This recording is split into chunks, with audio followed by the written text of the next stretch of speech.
Намайг Хосбаяр гэдэг би 100 политехник коллежийг ойн техник мэргэдээр суралт төгссөн.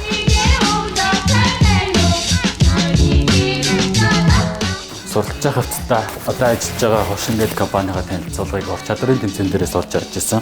Тэгээд төгсөөд 2 сарын дараа шууд энд ажилд орсон байгаа. Ойн техник мэргэдлээ санаандгүй сонгосон гэж хэлж болно. Анх удаа дадлагт гараад тэгээд яг тэр дадлагт гарсан мөчөөж эхлээд яг мэргэжилтэд орж эхэлсэн. Дандаа залуу хүмүүс яг тэр байгаль орчны чиглэлээр ажиллаад явж байгаа нь аюух таалагдсан. Намайг Баларч Мэг гэдэг би Хушхан брэндэд чанарын мэргэжилтнээр ажилладаг. Манай компани Монгол Улсын органик бүтээгдэхүүн энэхүү үйл ажиллагааныхаа дагуу хуш модыг тариалж ухалдаг байгаа.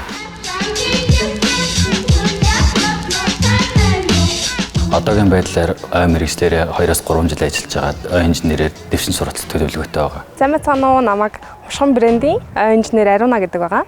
Миний мэргэжлийн ерөнхийдөө хамгийн гоё талууд нь гэх юм бол байгальд байдаг. Тэгээд ерөнхийдөө ямар нэгэн зүйлд баригдахгүйгээр чөлөөтөө энэ чинь эрүүл мэнд талаасаа ч гэсэндээ хамгийн хэрэгтэй болохоор мэргэжил айгүй их дуртай. Одоо ер нь бол тогтвортой хөгжил гэж бүх газар ярьж байгаа. 17 зорилтын дагуу тэрнийхээ хүрээнд байгальдаа нөхөн сэргээлт хийгээд ойжуулалт хийж өгч байгаа гэсэн өгшаараа. Одоо нэг үе бодох юм бол ойн мэргэжил эрэлттэй болж эхэлж байгаа. Компани болгон ойн техникч инженертэй болдог болсон байна. Гадны бас олон төсөл хөтөлбөрүүд хэрэгжиж байна. Энэ чиглэлээр ажиллахад бол тийм боломж бол зөндөө байгаа.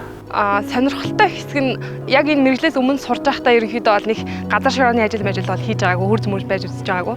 Тэр бас нэг цорилт байсан гэх юм уу? Бас тийм ч амархан мэргэжил биш, шантрахгүйгээр. Эрэгтэй хүн шиг бас хүч гардаг юм байна гэдгийг бас олж авсан гэх юм уу энэ мэргэжлээр яваад. Тарж үзэх, ургуулж үзэх тийм зүйлс дуустгүй ургамлууд модныг тарж үзсэн бол дараа нь дахиад сонирхолтой төрн заавал эцэст нь хүрээрээ.